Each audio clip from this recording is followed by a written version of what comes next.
روایت کرتے ہیں یزید بن عمر بن مولد، یہ روایت کرتے ہیں کہ میں شام میں آیا، ملک شام کے اندر، اور جب ملک شام کے اندر آیا تو اس وقت حضرت عمر بن عبدالعزیز رضی اللہ تعالیٰ عنہ، آپ خلیفہ وقت تھی، آپ کی حکومت تھی، تو بیان کرتے ہیں کہ وہ لوگوں کو مال عطا کر رہے تھے، نواز رہے تھے، تو کہتے کہ میں بھی ان کے پاس چلا گیا، اور جب ان کے پاس گیا تو انہوں نے پوچھا کہ تمہارا قبیلہ کون سا ہے؟ حضرت عمر بن عبدالعزیز پوچھتے ہیں، تو یہ بیان کرتے ہیں کہ میں قبیلہ قریش سے ہوں۔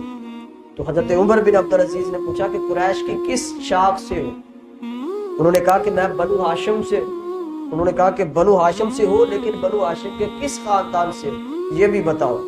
تو کہتے کہ میں خاموش رہا۔ پھر انہوں نے پوچھا کہ بنو ہاشم کے کس خاندان سے ہو؟ تو پھر میں نے کہا کہ میں مولا علی المرتضیٰ کے خاندان سے ہوں۔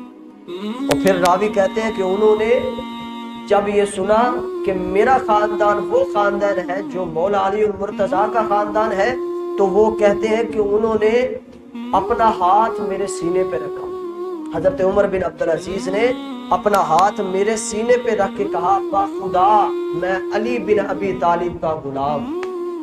یہ کون کہہ رہے ہیں؟ حضرت عمر بن عبدالعزیز، جنہیں عمر ثانی بھی کہا جاتا ہے، یعنی دوسرے عمر فاروق رضی اللہ تعالیٰ ان کو کہا جاتا ہے۔ اتنے عدل اور انصاف پسند تھے، اتنی اچھی انہوں نے حکومت کی ہے، اتنے اچھے خلیفہ رہے، یعنی ان کو ثانی عمر فاروق رضی اللہ تعالیٰ عنہ بھی کہا جاتا ہے۔ اور ان کی اہل بیت سے، حضور کے خاندان سے محبت اور مودت کا عالم یہ ہے کہ آپ اس غلام سے، اس خاندان کے فرد سے جو مولا علی المرتضیٰ کے خاندان سے تعلق رکھتا ہے، اس کے سینے پہ اپنا ہاتھ رکھ کے کہہ رہے ہیں کہ باخدا اللہ جانتا ہے میں بھی مولا علی المرتضیٰ کا غلام، خلیفہ وقت ہو کر، بادشاہ ہو کر، اپنے وقت کا وزیر اعظم ہو کر یہ بیان کر رہا ہے کہ اگر میں غلام ہوں تو مولا علی المرتضیٰ کا۔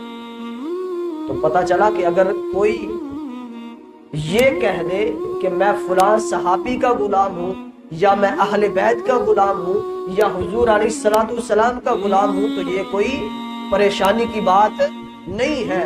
یہ حضرت عمر بن عبدالعزیز رضی اللہ تعالیٰ عنہ ورحمۃ اللہ علیہ آپ کی سنت مبارکہ، اس لیے انہوں نے کہا کہ میں غلام ہوں، اور پھر کہا کہ بے شمار لوگوں نے مجھ سے یہ بیان کیا ہے کہ رسول اللہ صلی اللہ علیہ وسلم نے فرمایا۔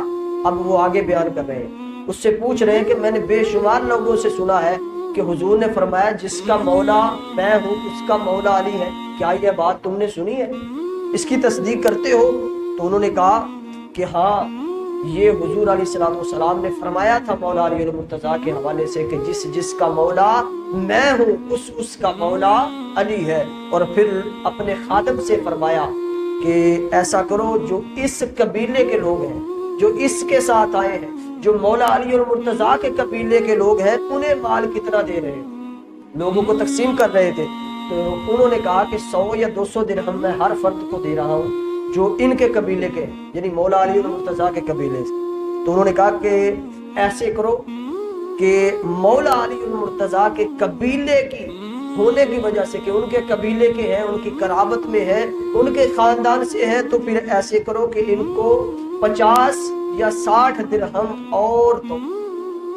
اگر لوگوں کو 100 یا 200 دے رہے ہیں تو ان کو 50 یا 60 سے زائد دینے ہیں، اس لیے کہ یہ مولا علی المرتضیٰ کے خاندان سے تعلق رکھتے ہیں، اور کوئی نسبت نہیں اور کوئی وجہ نہیں تھی۔ فرمایا کہ صرف اس وجہ سے کہ ان کا تعلق خاندان مولا علی المرتضیٰ سے ہے، تو اس حیا پر، اس شرم پر، کہ یہ حیا اس لیے کہ ان کا تعلق مولا علی المرتضیٰ سے ہے، اس خاندان سے ہے، تو آپ نے اس نسبت کا حیا کرتے ہوئے لوگوں سے زیادہ مال عطا فرمایا۔ یہ مولا علی المرتضیٰ رضی اللہ تعالیٰ عنہ کے خاندان سے محبت تھی، تو ان کا مولا علی المرتضیٰ سے محبت کا عالم کیا ہو؟ یہ تو عام فرد ہے جو ان کے خاندان سے تعلق رکھتا تھا، تو مولا علی المرتضیٰ سے ان کی محبت کا، ان کی مودت کا عالم کیا ہوگا؟ اور پھر فرمایا کہ مخاطب ہو کر جب یہ حکم جاری کر دیا تو پھر اسے کہا کہ تم اپنے شہر چلے جاؤ، یہ جو مال ہے تمہیں وہاں پر پہنچا دیا، یہ جو مال ہے تمہارے قبیلے کے لوگوں کے برابر تمہارا حصہ